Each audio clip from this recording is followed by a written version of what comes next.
Hello, English learners. Welcome to EnglishPod. My name is Marco. And I'm Erica. And today we're back bringing you another great lesson, an intermediate lesson. That's right, about one of my favorite subjects. We're talking about food. Exactly. So on this occasion, we're going to be talking about food. So let's preview some words on Vocabulary Preview. Vocabulary Preview. All right, we have 3 words for you today. And the first word is head chef. Head chef. Head chef. So what is a head chef? Well, in a professional kitchen, this is the boss of the kitchen or the leader of the kitchen. Okay, so the head chef is the main cook, Yes, so to but say. he doesn't cook. All right, so if he doesn't cook, who's the one that does the cooking? That brings us to our second word, sous chef. Sous chef. Sous chef. Sous chef. S-O-U-S. So the S is silent because it's like a French word. Yeah, something like that. Okay, so the sous chef is the second in line to the head chef. Yeah, he's the number 2. Number 2. So he's basically the one that's doing some of the work Yeah. in the kitchen. Yep. Now let's take a look at our last word, cuisine. Cuisine. Cuisine. Cuisine. So this is an interesting word. What exactly does it mean? Well, it basically means cooking, right? Okay. Like the art of cooking. So for example, I can say French food, Yep. Or French cuisine. French cuisine, which includes all the food. Yep. And this is also the major that people study in college to become a Yes. chef. Yep. You study Yep. cuisine. And cuisine is a noun, right? It's a noun. Okay, so I think we're ready to dive into our dialogue. What exactly is going on? Well, we're in a restaurant and it's a really busy night. And so we're going to listen to what is happening in the kitchen.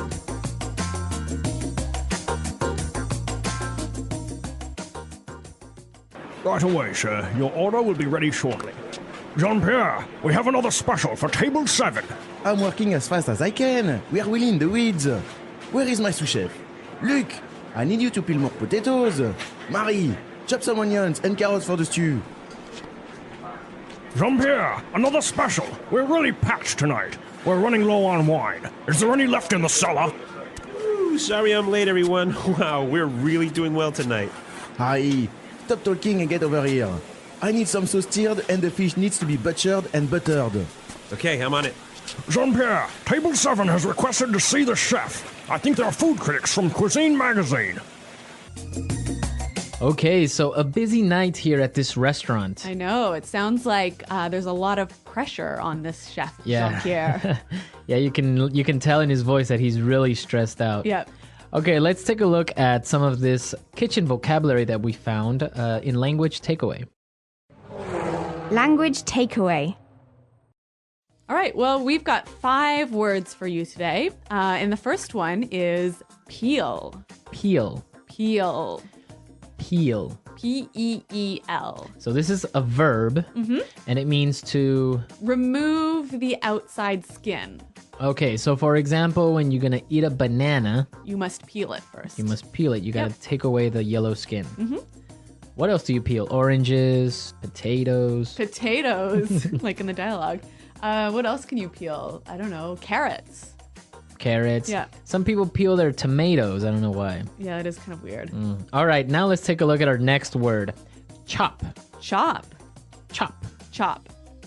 So again, another verb, and it means to. It means to cut food into pieces. Oh, so if you're gonna eat carrots, first you gotta chop them, Exactly. right? You can't put a whole carrot In your soup. in your soup or in No. your rice. Yeah. Okay, chop. Okay, our next word, stirred. Yeah, this is the past participle of the word stir. Okay, so the verb stir. Stir. So when you stir something, Imagine you have a big pot. And you've got a long spoon. You move the spoon around in circles. So you're Okay. stirring the pot. you're mixing. To stir is very similar to mix. Yes. Okay, So you just move the food around. move the food around. Yep. Okay, our next word, butchered. Again, the past participle of the verb butcher. Okay, butcher. Butcher. Now, this verb to butcher something, it's when you remove all the bones and all the organs from the meat. Exactly. So you cut up the meat. And this is interesting because it's also a noun. Right. A butcher is a person who cuts up meat. Okay, so So it's really easy. A butcher butchers meat. Yes. All right, our last word, butter. Buttered.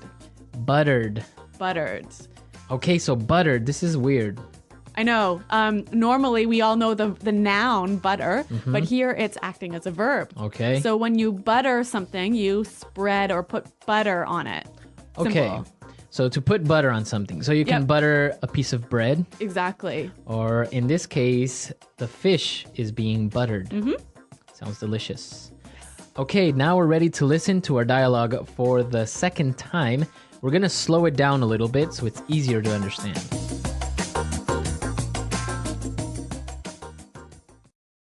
Right away, sir. Your order will be ready shortly. Jean-Pierre, we have another special for table 7. I'm working as fast as I can. We are really in the weeds. Where is my sous chef? Luc, I need you to peel more potatoes. Marie, chop some onions and carrots for the stew. Jean-Pierre, another special. We're really packed tonight. We're running low on wine. Is there any left in the cellar? Whoa, sorry I'm late, everyone. Wow, we are really doing well tonight. Harry, stop talking and come over here. I need this sauce stirred, and the fish needs to be butchered and buttered. Okay, I'm on it. Jean-Pierre, table 7 has requested to see the chef. I think they are food critics from Cuisine magazine. Okay, so that seems to be a little bit better. And hey, I noticed that there's a lot of really great kitchen words in here, like words that you commonly hear in a professional kitchen. Okay, so let's take a look at these kitchen words in Fluency Builder. Fluency Builder. All right, we've got 3 phrases. And the first one is in the weeds. In the weeds. In the weeds. In the weeds. So when you're in the weeds, you're so busy and you can't do all the work you need to do on time. Okay, so in the weeds, it means that you're really busy. Yes. And You can't finish everything. you have too much to do. Yep. Okay, in the weeds. Okay, our next word, running low on. Running low on. Running low on. Running low on. Okay, so before we get into explaining what running low on means, let's listen to some examples. Example 1. You better look for a gas station. We're running low on fuel.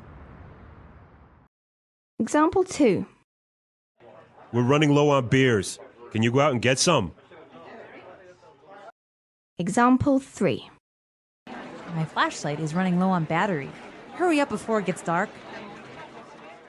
So basically, running low means You don't have much of this left. you don't have much of something left. Yeah. So here they're running low on wine. So basically, There's not much wine left. right. So as we heard in the examples, you could also be running low on fuel, for example, on your car, Yep. etc. Running low on. All right, and now let's take a look at our last word. Doing really well. Doing really well. We are doing really well. Doing really well. So this seems to be like a pretty simple structure. I mean, we know all these words, right? So why is it special? Well, basically, if you say, I am doing really well, maybe it sounds a little bit difficult to understand. What are you doing really well? So this is a great way of answering a question. When somebody says, how are you? Or how are you doing? You can say, oh, I'm doing really well. So- or I'm doing well. In your life, everything is good. In your life, things are good and you're happy, basically. Yeah. But in this situation, in the dialogue, what's doing really well? Well, the restaurant is doing really well. The business is doing really well. So when he says we're doing really well, business is Good. good. They're making lots of money. Exactly. So you can use it with people. You can use it with businesses. You can say, oh, I'm doing really well in my new job. Yep. Or my son is doing really well in school. Yep. Okay, so you can use it in those different ways. All right, well, let's listen to the dialogue one last time, and we'll be able to hear all of these great words and phrases we just talked about. Right away, sir. Your order will be ready shortly. Jean-Pierre, we have another special for table 7. I'm working as fast as I can. We are really in the weeds. Where is my sous chef? Luc, I need you to peel more potatoes. Marie, chop some onions and carrots for the stew. Jean-Pierre, another special. We're really packed tonight. We're running low on wine. Is there any left in the cellar? Ooh, sorry I'm late, everyone. Wow, we're really doing well tonight. Harry, stop talking and get over here. I need some sauce tiered and the fish needs to be butchered and buttered. Okay, I'm on it. Jean-Pierre, Table 7 has requested to see the chef. I think they're food critics from Cuisine magazine. So, Marco, do you think this chef had a rat under his hat?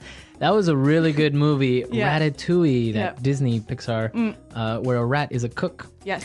It's interesting. I love to cook, but I'm not very good at cooking. Really? But it's good because for me, it helps me relieve stress.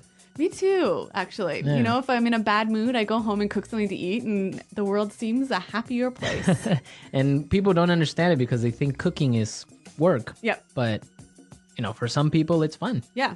So what about you guys? What do you like to cook? Do you have any particular dish that you prepare very well? And if you do, please send us the recipes. Exactly, because we know that we have listeners from all over the world. And of course, we want to know what type of food you prefer. Mm-hmm.